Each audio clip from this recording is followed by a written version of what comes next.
Welcome students and learners. Applied mathematics third के matrices unit के lecture 4 में मैं एस.के. माहौर लेक्चरर मैथमेटिक्स आप सभी का स्वागत करता हूं। आज के इस वीडियो लेक्चर में हम मैट्रिसेस के कुछ अन्य टाइप्स के बारे में स्टडी करेंगे। आज के इस वीडियो लेक्चर में हम जिन मैट्रिसेस के बारे में अर्थात आव्यूह के बारे में आपको बताने जा रहे हैं वे इस प्रकार हैं। Some other important matrices. आज के इस लेक्चर में हम जिन मैट्रिसेस के बारे में स्टडी करने जा रहे हैं उनके नाम इस प्रकार हैं। सबसे पहले है कॉम्प्लेक्स मैट्रिक्स अर्थात सम्मिश्र आव्यूह, फिर कॉन्जुगेट मैट्रिक्स अर्थात संयुग्मी आव्यूह, देन ट्रांसपोज कॉन्जुगेट मैट्रिक्स परिवर्त संयुग्मी आव्यूह, फिर है हर्मिशियन मैट्रिक्स अर्थात हर्मिशियन आव्यूह, देन स्क्यू हर्मिशियन मैट्रिक्स अर्थात विषम हर्मिशियन आव्यूह, फिर है कोफैक्टर मैट्रिक्स अर्थात सहखंड आव्यूह। इसके बाद लास्ट में हमारे पास है एडजॉइंट मैट्रिक्स अर्थात सहखंडज आव्यूह। तो आइए इन मैट्रिसेस के बारे में हम वन बाय वन समझने का प्रयास करते हैं कि ये कौन कौन से मैट्रिसेस होते हैं और किस प्रकार से इनको परिभाषित करते हैं।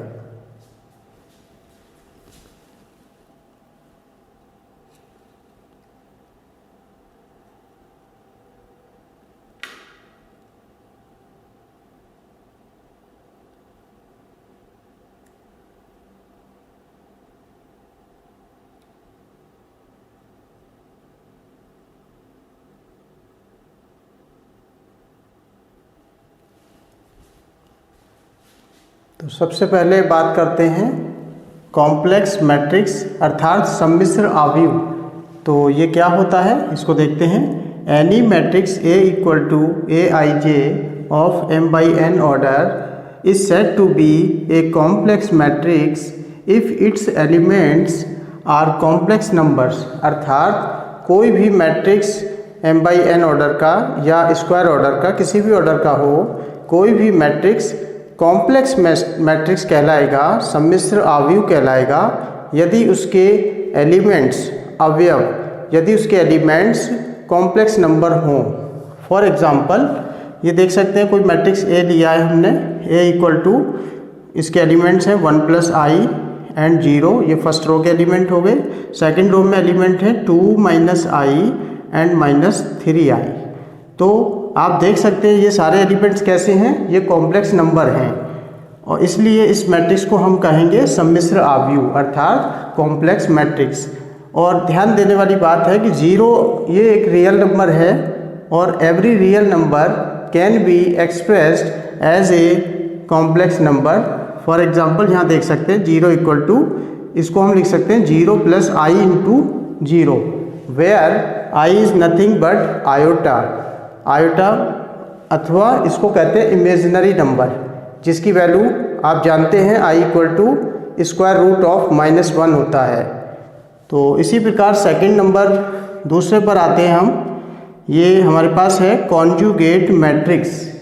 कॉन्जुगेट मैट्रिक्स मीन्स संयुग्मी आव्यूह। तो ये क्या होता है इसको देखते हैं। If A equal to Aij be any complex matrix then the conjugate of A is denoted by A bar and written as A bar equal to bar of Aij, यानी कि मैट्रिक्स का बार कर देंगे इसको। बार मीन्स होता है इसका conjugate लेना। So this is equal to matrix made by the complex conjugate elements. So इस प्रकार हमने ये देखा कि संयुग्मी आव्यूह क्या होता है। ऐसा कॉम्प्लेक्स मैट्रिक्स जिसके जो एलिमेंट्स होते हैं उनका हम कॉन्जुगेट कर देते हैं, तो उसको इस प्रकार बने मैट्रिक्स को हम कहते हैं कॉन्जुगेट कॉम्प्लेक्स मैट्रिक्स।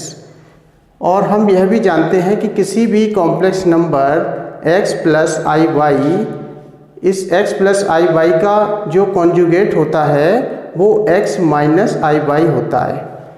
तो देख सकते हैं for example if A equal to 1 + i and 2, ये फर्स्ट रो के एलिमेंट हैं सेकंड रो में 1 माइनस आई और आई, ये हमारा कोई स्क्वायर ऑर्डर का मैट्रिक्स है। और आप देख सकते हैं देन ए बार, क्योंकि कॉन्जुगेट मैट्रिक्स को हम ए बार से डिनोट करते हैं, मतलब मैट्रिक्स कोई भी हो उसके ऊपर हम बार लगा देंगे तो वो हमारा रिप्रेजेंट करेगा कॉम्प्लेक्स कॉन्जुगेट को। तो ये देखिए कॉन्जुगेट मैट्रिक्स विल बी, तो अब ये देखिए आप यहाँ देख सकते हैं कि ये फर्स्ट एलिमेंट हमारा 1 प्लस आई है, इसका कॉन्जुगेट हो गया 1 माइनस आई, ये यहाँ लिखा है। और 2 इज़ ए रियल नंबर, तो 2 को आप लिख सकते हैं 2 plus 0 into i, that's why this will be same, there is no change. इसी प्रकार सेकंड रो में हमारे एलिमेंट हैं 1 माइनस आई एंड आई, तो इसका कॉन्जुगेट क्या होगा 1 माइनस आई का 1 प्लस आई, ये यहाँ देख सकते हैं आप 1 plus i is the conjugate of 1 minus i. और ये सेकंड एलिमेंट है हमारा आई का कॉन्जुगेट क्या होगा माइनस आई। तो इस प्रकार ये हमने देखा कि ए मैट्रिक्स अगर ये है तो इसका कॉन्जुगेट मैट्रिक्स ए बार से डिनोट किया जाएगा। तो इस प्रकार इसके बाद नेक्स्ट हमारा आता है, इसको कौन सा मैट्रिक्स है उसको देखते हैं, ट्रांसपोज कॉन्जुगेट मैट्रिक्स।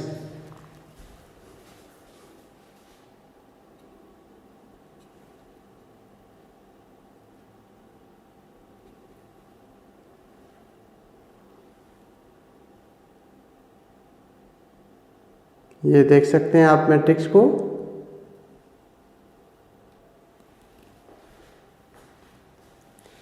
अब हम बात करते हैं ट्रांसपोज कॉन्जुगेट मैट्रिक्स के बारे में, अर्थात परिवर्त संयुग्मी आव्यूह।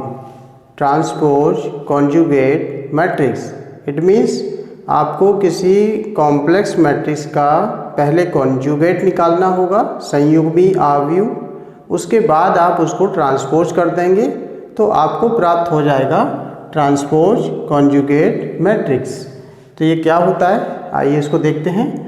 The transpose conjugate matrix of any matrix A is denoted by A theta और ए स्टार और ए बार डैश, यहाँ डैश के स्थान पे टी भी हो सकता है, टी स्टैंड्स फॉर ट्रांसपोज। पिछली बार हम आपको ट्रांसपोज के बारे में बता चुके हैं। इस प्रकार आप देखते हैं कि transpose conjugate of A matrix, A क्या है, कोई कॉम्प्लेक्स मैट्रिक्स है। So this is given by A theta और इक्वल टू ए स्टार और equal to A bar transpose. तो इस प्रकार आपको ये समझ में आया कि किसी भी कॉम्प्लेक्स मैट्रिक्स का आप पहले उसका ए बार निकालेंगे, इट मीन्स कॉन्जुगेट निकालेंगे, संयुग्मी आव्यूह, फिर उसका आप ट्रांसपोज कर देंगे तो उसको हम कहते हैं ए थीटा, या कभी कभी ए स्टार भी लिख देते हैं। फॉर एग्जाम्पल ये मान लीजिए कोई मैट्रिक्स है हमारे पास, ये मैट्रिक्स है हमारे पास ए इक्वल टू, जिसके एलिमेंट कॉम्प्लेक्स नंबर है इसलिए ये कॉम्प्लेक्स मैट्रिक्स होगा, जिसके element 1 plus 2 i and 2 minus i, ये फर्स्ट रो के एलिमेंट हैं। सेकंड रो के एलिमेंट हमारे पास 2 प्लस 3 आई एंड 7 प्लस 5 आई है।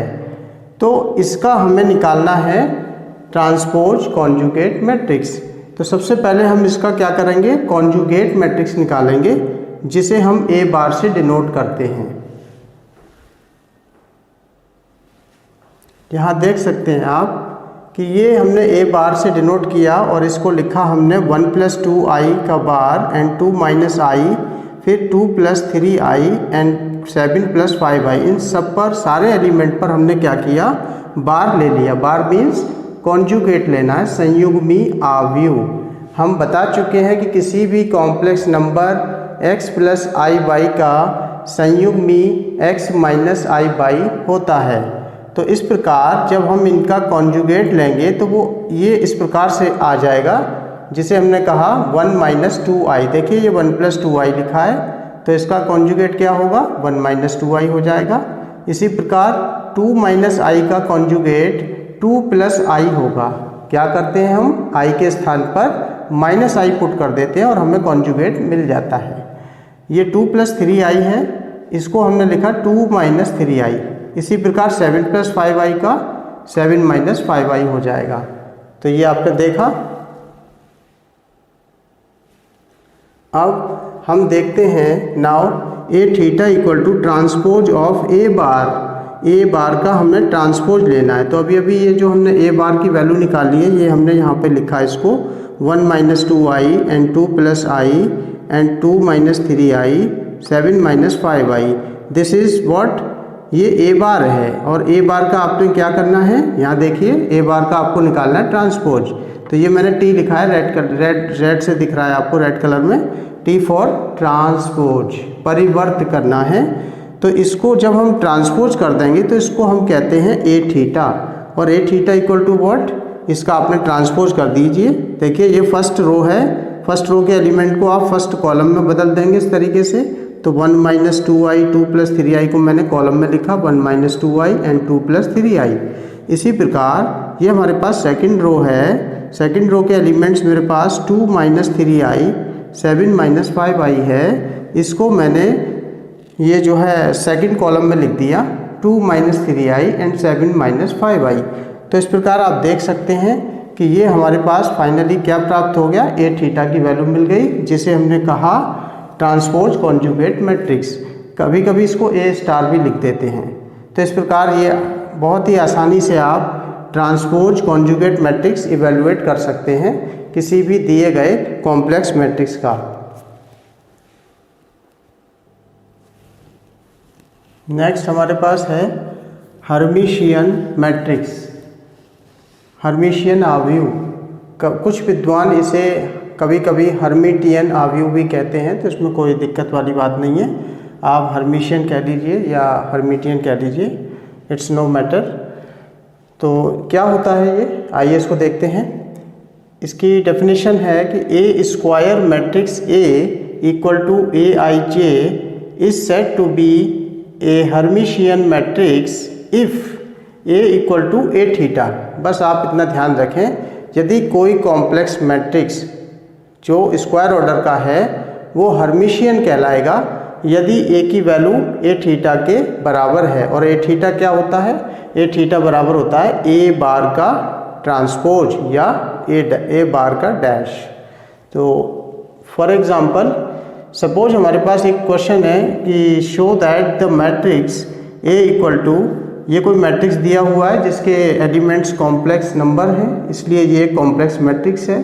सिद्ध करना है कि ये matrix this is a Hermitian matrix. तो आइए यहाँ देख सकते हैं A equal to A theta equal to A bar का डैश या ट्रांसपोज। अगर हम इसको सिद्ध कर देते हैं कि ए की वैल्यू ए थीटा के बराबर आ जाए तो हम कह देंगे कि ये हमारे पास एक हर्मिशियन मैट्रिक्स है। तो आइए सबसे पहले हम इसका ए बार निकालते हैं। So let us solve it. A bar हमारे पास क्या होगा, A bar this is equal to, अब हम ये यहाँ पे इसका ए बार निकालेंगे तो देखिए 1 का तो 1 हो जाएगा, 2 - 3i का जो कॉन्जुगेट है, A bar means conjugate number, 2 - 3i का हो जाएगा 2 + 3i, ठीक है। इसी तरह 3 + 4i है तो इसका हो जाएगा 3 - 4i। सेकंड रो की बात कर लें तो सेकंड रो पे क्या है आपके पास, सेकंड रो में आप देख रहे हैं 2 + 3i है तो इसका हो जाएगा 2 - 3i। सेकंड रो का ये एलिमेंट 2 है तो 2 की वैल्यू 2 रहेगी, इसका जो कॉन्जुगेट है 2 ही होगा। और 4 - 5i का कॉन्जुगेट हो जाएगा 4 + 5 × i, ठीक है। इसी तरह 3 - 4i, थर्ड रो की बात करते हैं तो 3 + 4i एंड 4 + 5i, इसका हो जाएगा कॉन्जुगेट 4 - 5 × i। और ये लास्ट एलिमेंट 2 है, इसकी वैल्यू हो जाएगी 2। तो ये आपने निकाल लिया ए बार। अब क्या करना है, यहाँ देखिए ए बार से हमने ए बार का अब हमें ट्रांसपोज निकालना है, यानी ए बार डैश। दिस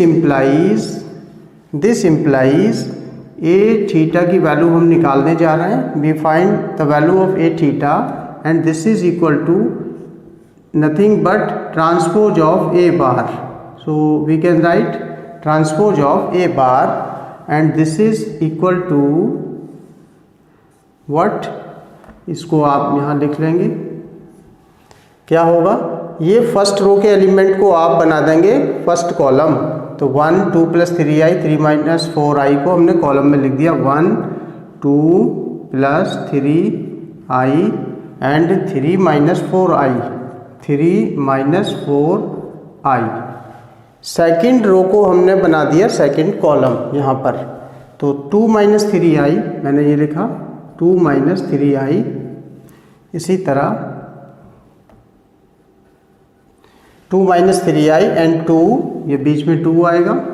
फिर ये 4 + 5i, ये यहाँ आ जाएगा 4 + 5 × i। अब हमारे पास थर्ड रो बची। थर्ड रो को हम कॉलम में इंटरचेंज कर देंगे क्योंकि हम ट्रांसपोज निकाल रहे हैं। तो 3 + 4i 3 + 4i 4 - 5i then 4 - 5i। फिर इसके बाद लास्ट में 2 एलिमेंट है हमारे पास। तो आप देख सकते हैं this is clear from this value A theta की वैल्यू ये आई है हमारे पास। Now it is clear that A theta की वैल्यू क्या है, कुछ नहीं, ये ए है। This is nothing but A की वैल्यू और ए थीटा की वैल्यू आप ये चेक कर सकते हैं, दोनों सेम हैं। 1 फर्स्ट कॉलम देख लीजिए 1 2 + 3i 2 + 3i 3 - 4i। Second column देख लीजिए, चाहे आप कॉलम देख लीजिए चाहे रो देख लीजिए, all elements are similar to this same.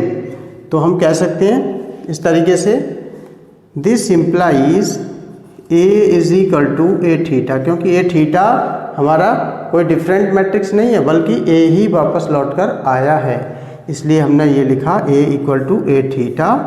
And this implies A is a Hermitian matrix, Hermitian matrix hence shown. तो देखा आपने किस प्रकार से ये एक्चुअली एक प्रकार से जैसा हमने आपको रियल नंबर के केसेस में जब हमने बताया था तो सिमेट्रिक और स्क्यू सिमेट्रिक की बात करी थी, ये उसी लगभग उसी तरीके से है। यहाँ पे बस क्या है कि कॉम्प्लेक्स नंबर होते हैं जो इसके एलिमेंट्स कहलाते हैं और ये मैट्रिक्स हमारा कॉम्प्लेक्स मैट्रिक्स होता है। तो आइए इसके बाद नेक्स्ट है हमारा 5th number skew Hermitian matrix. Next we come to skew Hermitian matrix अर्थात विषम हर्मिशियन आव्यूह। क्या होता है विषम हर्मिशियन आव्यूह? तो देखते हैं A square matrix A equal to A i j is said to be a skew Hermitian matrix if A equal to minus times A theta. अर्थात किसी मैट्रिक्स स्क्वायर मैट्रिक्स ए को अगर हम माइनस ए थीटा के बराबर सिद्ध कर दें तो वह मैट्रिक्स हमारा विषम हर्मिशियन आव्यूह कहलाएगा, स्क्यू हर्मिशियन मैट्रिक्स होगा। Where A theta equal to transpose of A bar, यानी कि ए मैट्रिक्स का कॉन्जुगेट निकालेंगे फिर उसका ट्रांसपोज करेंगे और वो वैल्यू होती है ए थीटा। और यहाँ पर ए की वैल्यू अगर माइनस ए थीटा के बराबर सिद्ध कर दें तो उसको हम विषम हर्मिशियन आव्यूह कहते हैं। आइए इसमें एक सवाल हल करके देखते हैं। तो देखिए क्वेश्चन है हमारे पास, show that the matrix A equal to, ये इसके एलिमेंट्स दिए हुए हैं। फर्स्ट रो में i 1 माइनस i 2 और सेकंड रो में -1 -i 3i फिर i और थर्ड रो के एलिमेंट हैं -2i फिर 0। तो आइए इसको सिद्ध करना है कि ये एक विषम हर्मिशियन मैट्रिक्स होगा।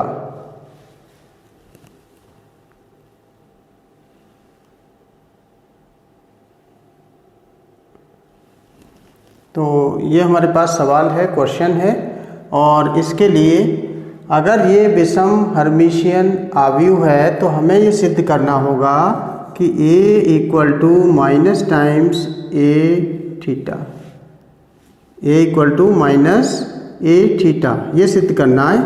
और ए थीटा क्या होता है ये हमने आपको अभी बताया था कि ए थीटा की वैल्यू निकालने के लिए आप मैट्रिक्स ए का बार निकालेंगे यानी कि उसका कंजुगेट निकालेंगे, उसके बाद उसका आप ट्रांसपोज ले लेंगे यानी कि डैश। तो चलिए इसका सबसे पहले हम ए बार निकालते हैं। तो ए बार इक्वल टू, अब हम यहाँ डायरेक्ट लिख देंगे क्योंकि इसको आप सारे एलिमेंट्स का बार ले लीजिए, डायरेक्ट यहाँ लिखते जाइए, तो इसमें कोई दिक्कत वाली बात नहीं है, आसानी से आप समझ सकते हैं। आई का कॉन्जुगेट यानी आई बार क्या होगा आप समझ सकते हैं, माइनस आई होगा। इसी प्रकार 1 प्लस आई का कॉन्जुगेट यानी कि इसका बार क्या होगा, ये हो जाएगा 1 माइनस आई है तो इसका हो जाएगा 1 प्लस आई, 1 प्लस आई। इसी तरह ये 2 का 2 रहेगा, no change because this is real number. Second row में आप देख रहे हैं, सेकंड रो में -1 माइनस आई लिखा है तो इसका बार यानी कि इसका कॉन्जुगेट क्या होगा, -1 प्लस आई। मैंने अभी बताया था आपको कि आई के स्थान पे माइनस आई रख देते हैं तो हमें उस नंबर का कॉन्जुगेट प्राप्त हो जाता है। ये 3i को हम लिखेंगे -3i। इसी प्रकार ये i है, i को हम लिखेंगे -i। इसी प्रकार थर्ड रो की बात करेंगे तो -2 का ये वैल्यू -2 रहेगी, no change because this is a real number. ये i लिखा है थर्ड रो में तो इस i को हम लिखेंगे -i। फिर ये लास्ट में 0 है, रियल नंबर है इसलिए इसको 0 लिखेंगे। So this is the value of A bar. Now we take the transpose. अब आप समझ सकते हैं इसका हम डायरेक्ट यहीं से ट्रांसपोज भी निकाल लेंगे। दोनों तरफ हमने डैश लगाया और इसकी वैल्यू इसको हम सॉल्व कर लेंगे, ट्रांसपोज निकालेंगे। ट्रांसपोज क्या होता है हम बता चुके हैं आपको। ट्रांसपोज में आप क्या करेंगे, रो को इंटरचेंज में रो को कॉलम में और कॉलम को रो में इंटरचेंज करने पर हमें ये ट्रांसपोज प्राप्त हो जाएगा। तो फर्स्ट रो के एलिमेंट को फर्स्ट कॉलम में इस तरह लिख देंगे हम। तो ये माइनस आई है, मैंने लिखा -i। इसी तरह फर्स्ट रो के एलिमेंट लिख रहा हूँ 1 प्लस आई, तो ये नीचे लिखा मैंने 1 प्लस आई, इस कॉलम में बदल दिया और ये 2 मेरे पास ये आ गया। सेकंड रो की बात करूँगा इस तरह सेकंड कॉलम में लिख दूंगा तो ये -1 प्लस आई, -1 प्लस आई, ये हो गया। फिर है -3i, मैंने लिखा -3i। फिर है ये देखिए, फिर -i है तो ये मैंने -i लिखा। इसी तरह थर्ड रो की बात करूँगा। थर्ड रो को मैंने थर्ड कॉलम बदल दिया, कॉलम में चेंज कर दिया इस रो को, तो ये हो जाएगा -2 और ये -i को लिखा मैंने -i और फिर ये मैंने लिखा 0। So this is what A bar का ट्रांसपोज और this is nothing but this is A theta. ये वैल्यू आ गई हमारे पास ए थीटा की। अब इसी मैट्रिक्स को हम इस प्रकार भी लिख सकते हैं, सारे एलिमेंट्स में से इसमें ये सारे एलिमेंट्स हैं, इसमें से हम -1 को कॉमन बाहर निकालेंगे। तो देखिए किस प्रकार लिखते हैं। तो इसको हम ये आप नोट कर लीजिए और इसके बाद फिर मैं यहाँ लिखने जा रहा हूँ, या चलिए यहाँ लिख लेते हैं, स्पेस है हमारे पास। तो हमने लिखा अब ए थीटा इक्वल टू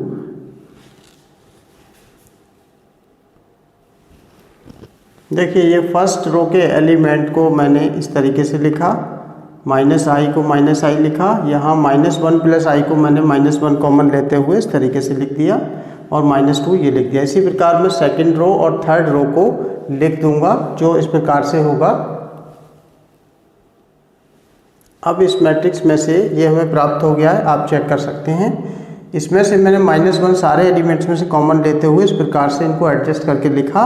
अब इसमें से -1 को as a common from all elements we take it -1 as a common outside this matrix, so we will have, इसको हम लिख सकते हैं इस तरीके से। मान लीजिए मैं यहाँ लिख दे रहा हूँ, स्पेस नहीं है, तो मैंने लिखा ए थीटा इक्वल टू, सारे एलिमेंट्स में से -1 को कॉमन बाहर निकाल देंगे।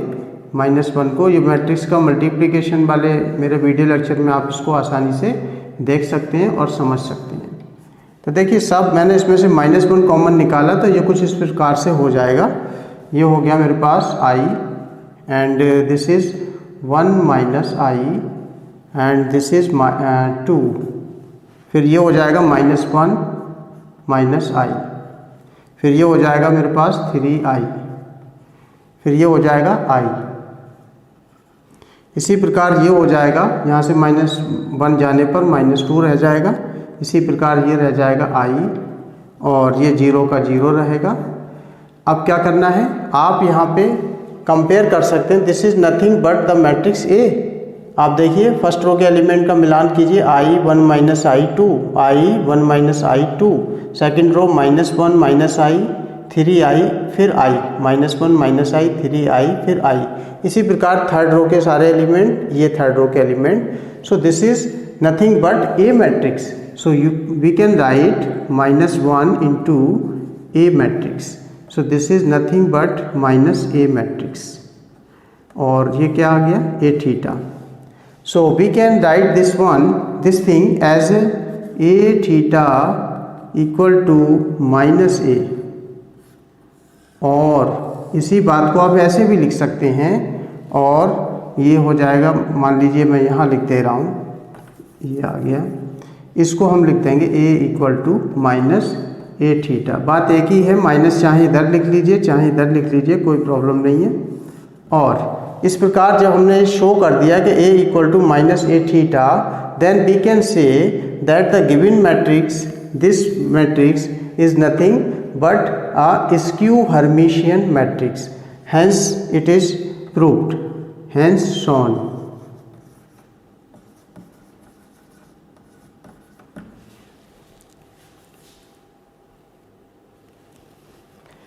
नेक्स्ट है हमारे पास कोफैक्टर मैट्रिक्स, अर्थात सहखंड आव्यूह। क्या होता है सहखंड आव्यूह या कोफैक्टर मैट्रिक्स, आइए देखते हैं। If A equal to Aij be any square matrix, then a matrix formed by writing corresponding cofactor elements of all Aij elements of A is called a cofactor matrix and written as AC. C stands for cofactor, AC, and defined by AC equal to matrix of cofactor elements, जिन्हें हम capital letter से denote करते हैं। अगर कोई matrix A है तो उसके कोफैक्टर एलिमेंट्स को भी कैपिटल ए से डिनोट करेंगे, लेकिन उसके साथ में इस तरीके से हम एलिमेंट को डिनोट करना ये आई जे के द्वारा दिखाएंगे। Where cofactor of element A i j is equal to -1 raise to power i plus j into minor of A i j. अर्थात कि यदि हमारे पास कोई square matrix A equal to A i j है, तो इसके मैट्रिक्स में जितने भी एलिमेंट होंगे उसके करस्पॉन्डिंग आप जितने भी कोफैक्टर निकालेंगे। सपोज हमारे पास कोई मैट्रिक्स 3x3 ऑर्डर का है, तो उसके अंदर 9 एलिमेंट होंगे, तो आपको 9 कोफैक्टर एलिमेंट निकालने पड़ेंगे, और उन 9 कोफैक्टर एलिमेंट को जब करस्पॉन्डिंग एलिमेंट के स्थान पर रखेंगे तो हमको प्राप्त होगा कोफैक्टर मैट्रिक्स। और जहाँ पे किसी भी एलिमेंट का कोफैक्टर निकालने के लिए हमें -1 की power i plus j into, ये है हमारे पास minor of element A i जे। ये माइनर क्या होता है, माइनर होता है उपसारणिक। फॉर एग्जांपल, जैसे ये मेरे पास कोई मैट्रिक्स A इक्वल टू 2/2 का है, सेकेंड ऑर्डर की स्क्वायर मैट्रिक्स है, जिसके element A11, A12, A21, A22 ये हैं। So this is a matrix, then cofactor matrix is given by AC equal to, चूँकि इस मैट्रिक्स को A माना है तो इसलिए हमने इसके कोफैक्टर एलिमेंट को भी कैपिटल A से दिखाया। लेकिन देखिए इस A11 का जो करस्पॉन्डिंग कोफैक्टर होगा वो कैपिटल A11 लिखेंगे, A12 का जो करस्पॉन्डिंग कोफैक्टर एलिमेंट होगा वो कैपिटल A12 लिखेंगे, एंड सो ऑन। तो देखिए अब इसकी वैल्यू कैसे निकालेंगे, सवाल ये उठता है। तो आइए एक सवाल, इसको मैं एक एलिमेंट लिख के दिखा रहा हूँ, उसके बाद फिर एक मैट्रिक्स का हम कोफैक्टर मैट्रिक्स निकाल के दिखाएंगे।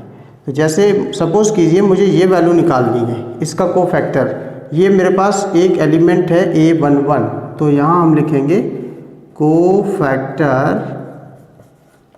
Cofactor of element small a 1 1, इसका मुझे कोफैक्टर निकालना है। So this is equal to -1 raise to power, ये देखिए i और j की वैल्यू कितनी है यहाँ पर 1 1, तो आप लिखेंगे 1 + 1 इंटू, फिर क्या है माइनर, ध्यान दीजिए माइनर ऑफ a11, तो आप लिखेंगे इस तरह से a11। तो इस फॉर्मूले से आप किसी भी मैट्रिक्स के, किसी भी स्क्वायर मैट्रिक्स के एलिमेंट के कोफैक्टर निकाल सकते हैं। तो ध्यान दीजिए, अब सवाल उठता है कि ये उपसारणिक या माइनर कैसे निकालेंगे। फॉर एग्जांपल मुझे इसका माइनर निकालना है, ये स्मॉल a से जो मैंने एलिमेंट दर्शाया है, तो इसके लिए हम क्या करेंगे, इस एलिमेंट से होके जाने वाली रो और कॉलम इसको हम छोड़ देंगे। ये मैं दिखाता हूँ अभी रेड से, ये देख सकते हैं आप, इस एलिमेंट से होके जाने वाली रो और कॉलम को हम छोड़ेंगे। तो इसके बाद जो आप ये रो और ये कॉलम छोड़ देंगे तो ये एलिमेंट बचेगा a22, तो इस एलिमेंट को यहाँ पे आप लिखेंगे और इस एलिमेंट को लिखने के बाद इसका जो साइन आएगा वो प्लस या माइनस जो भी होगा, यहाँ इस वाले केस में हमारे पास -1 की पावर 2 हो जाएगी, तो ये पॉजिटिव साइन देगा। So this is equal to nothing but, positive sign के साथ हम लिख लेंगे a22। So this is cofactor of a11। तो a11 एलिमेंट जो है उसका कोफैक्टर ये आ गया हमारे पास, और इसको हम डिनोट करते हैं capital A11 equal two plus sign और A22। तो आइए एक सवाल हल करके देखते हैं और बड़ी ही आसानी से आप कोफैक्टर एलिमेंट निकालना सीख जाएंगे। माना हमारे पास कोई ये मैट्रिक्स दिया है, find cofactor matrix of A equal to, ये कोई स्क्वायर ऑर्डर की मैट्रिक्स है 1, जिसके एलिमेंट 1 0 2 3 1 2 4 5 1 है। तो आइए इसके कोफैक्टर मैट्रिक्स को हम निकालते हैं। तो किस प्रकार से इसके कोफैक्टर मैट्रिक्स निकालने के लिए हमें क्या करना होगा कि ये जितने भी एलिमेंट दे रखे हैं, इन सारे एलिमेंट के करस्पॉन्डिंग हम इसके कोफैक्टर एलिमेंट निकालेंगे, और उन कोफैक्टर एलिमेंट को इन एलिमेंट के स्थान पर रखने पर जो आपको मैट्रिक्स मिलेगा that will be cofactor matrix. तो आइए इसके कोफैक्टर एलिमेंट निकालते हैं।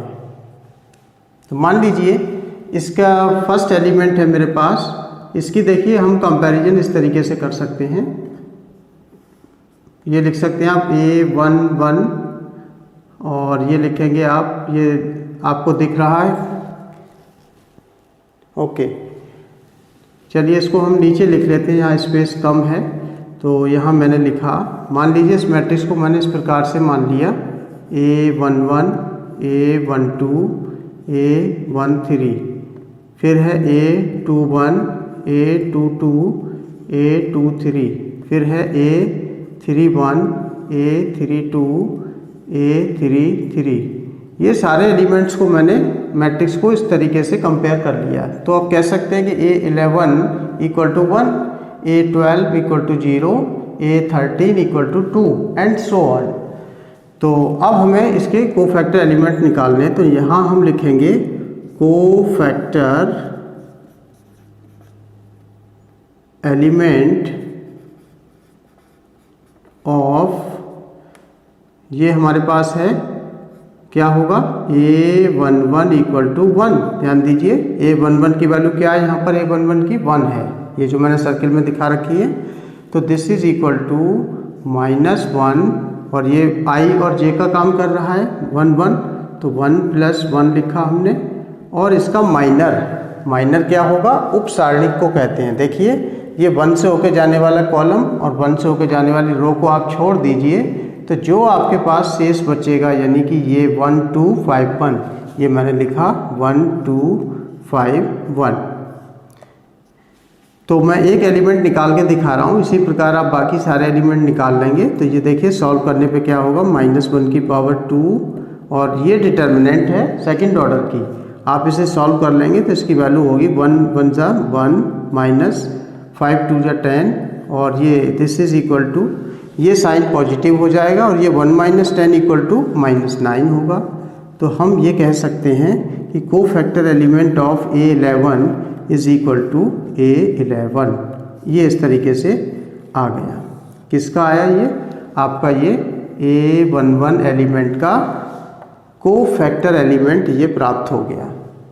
तो इसी प्रकार बाकी सारे हम कोफैक्टर एलिमेंट निकालेंगे और वो इस प्रकार से आ जाएंगे। जैसे ये देखिए A12 निकालेंगे हम, फिर A13 निकालेंगे जो भी आएगा वैल्यू, और इसी प्रकार A21 निकालेंगे, इसी प्रकार A22 निकालेंगे वैल्यू, और A23 वैल्यू निकालेंगे, और फिर आएगा A31 value, then A32 value, then A33। जब ये 9 वैल्यूज़ निकाल लेंगे तो उनको फिर हम इनके स्थान पे रख देंगे तो हमें मिल जाएगा कोफैक्टर मैट्रिक्स। तो वो वैल्यूज़ क्या होंगी? देखिए ये सॉल्व करने के बाद इसी मेथड से आप निकालेंगे तो वैल्यू इस प्रकार से आ जाएंगी, हमको ये प्राप्त हो जाएंगी। तो इस प्रकार ये सारे एलिमेंट्स हमको ये कोफैक्टर एलिमेंट प्राप्त हो जाते हैं। यहाँ मैं आपको एक एलिमेंट और बता देता हूँ, कोई भी सपोज दैट मैंने कोई ले लिया, ये एलिमेंट ले लिया कि ये कैसे वैल्यू आएगी। तो आप देख सकते हैं A33 का मतलब ये हुआ कि ये A33 हमारा इस यानी कि ये नंबर है 1, ये वाला। तो अब हम इस वाले 1 की बात कर रहे हैं। ये थर्ड रो थर्ड कॉलम के इंटरसेक्शन से होकर जो ये जो एलिमेंट है ये 1 है। अब इससे होकर जाने वाली रो और इससे होकर जाने वाले कॉलम को, ये वाली रो को आप छोड़ दीजिए, इस कॉलम को छोड़ दीजिए, तो आपको मिलेगा क्या? आपको मिलेगा ये डिटर्मिनेंट 1031। इस डिटर्मिनेंट की जब वैल्यू निकालेंगे आप 1031 इस तरीके से, तो ये वैल्यू हो जाएगी आपकी 1 - 0, 3 × 0 0 हो जाएगा, तो दिस इज इक्वल टू 1। लेकिन इसका साइन क्या होगा? साइन देखिए ये A33 है, तो साइन इसका यहाँ होगा -1 की पावर 3 + 3, -1 की पावर 6 की वैल्यू 1 हो जाएगी, सॉरी -1 की पावर 6 की वैल्यू 1 हो जाएगी, पॉजिटिव साइन, तो ये वैल्यू 1 आ गई। तो इस प्रकार ये हमने एलिमेंट प्राप्त कर लिया। तो ये सारे कोफैक्टर एलिमेंट्स हैं आपके। इन एलिमेंट्स को करस्पॉन्डिंग एलिमेंट्स को इन एलिमेंट्स को जब हम एक मैट्रिक्स में लिखेंगे इन सारे एलिमेंट्स को, तो वो इस प्रकार होगा। ये कोफैक्टर मैट्रिक्स कहलाएगा AC। This is equal to, ये आप लिखेंगे चूँकि 3×3 का मैट्रिक्स है तो मुझे इसका cofactor matrix A11 A12 A13, ये हो गया 13।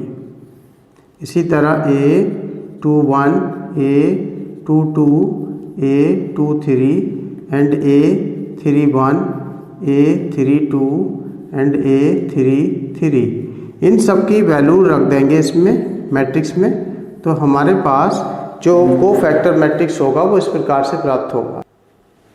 तो ये सारी वैल्यूज़ हमने यहाँ पे आप देख सकते हैं, ये वैल्यूज़ हमने पुट कर दी। ये वैल्यूज़ पुट किया हमने -9 5 11 और 10 -7 -5 फिर -2 4 1। तो ये कहलाएगा हमारा cofactor matrix of the given matrix this one. तो इस तरीके से ये आपको क्लियर हुआ कि कोफैक्टर मैट्रिक्स किस प्रकार निकालेंगे।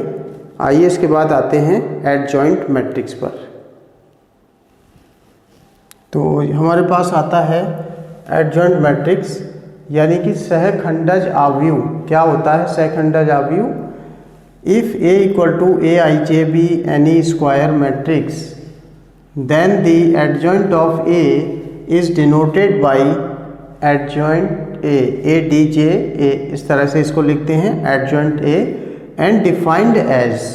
सो किस प्रकार डिफाइन किया जाता है? इसको इस तरह डिफाइन करते हैं adjoint of A equal to nothing but transpose of cofactor matrix. अगर आपके पास कोई मैट्रिक्स A दिया है तो आप इस A मैट्रिक्स का ये कोफैक्टर मैट्रिक्स निकालेंगे और कोफैक्टर मैट्रिक्स निकालने के बाद आप इसका ट्रांसपोज निकाल देंगे, तो वो मैट्रिक्स जो आएगा वो कहलाएगा एडजॉइंट ऑफ A। तो इस तरीके से इसको परिभाषित किया जाता है। और अभी हमने इससे पहले हमने अभी बताया था कोफैक्टर मैट्रिक्स निकालना। तो पिछली बार जो हमने सवाल किया था उसमें कोफैक्टर मैट्रिक्स ये आया था। अगर आप इस कोफैक्टर मैट्रिक्स का ट्रांसपोज कर देते हैं तो उस ए मैट्रिक्स का ये कहलाएगा फिर एडजॉइंट ऑफ ए। तो देखिए इसको हम इस तरह लिख सकते हैं कि एडजॉइंट, अगर मैं इसकी बात कर रहा हूँ कि ये मेरे पास कोई कोफैक्टर मैट्रिक्स है तो इसका मैं ट्रांसपोज कर दूंगा तो दिए गए मैट्रिक्स का एडजॉइंट मैट्रिक्स कहलाएगा। तो एडजॉइंट अगर इसी की बात करेंगे, so this gives you adjoint A equal to transpose of A C, यानी कि आप इस ए सी मैट्रिक्स का क्या करेंगे, ट्रांसपोज कर देंगे। और this is equal to nothing, इसको रो कॉलम इंटरचेंज कर देंगे, -9 5 11, ये मैंने लिखा -9 5 11, और ये 10 - 7 - 5, 10 - 7 - 5। इसके बाद आपका -2 4 1, -2 4 1। तो आपने देखा ये 9 5 11 ये आपने कॉलम में बदल दिया, इस रो को 10 -7 -5 को आपने कॉलम में बदल दिया, इस रो को -2 4 1 को आपने इसको भी कॉलम में बदल दिया। तो ये आपको दिए गए मैट्रिक्स का क्या मिलेगा, this is called adjoint matrix. सो इस प्रकार आशा है कि आपको ये सारे मैट्रिक्स जो हमने इस लेक्चर में डिस्कस किए हैं अच्छे से समझ में आए होंगे। और नेक्स्ट लेक्चर में हम आगे और चर्चा करेंगे इन्वर्स ऑफ ए इन्वर्स, यानी किसी मैट्रिक्स का ए इन्वर्स कैसे निकाला जाता है। किसी दिए गए मैट्रिक्स ए का ए इन्वर्स निकालने के लिए हमें एडजॉइंट ऑफ ए की आवश्यकता होती है, और किस प्रकार होता है इसे हम नेक्स्ट लेक्चर में डिस्कस करेंगे। Thank you.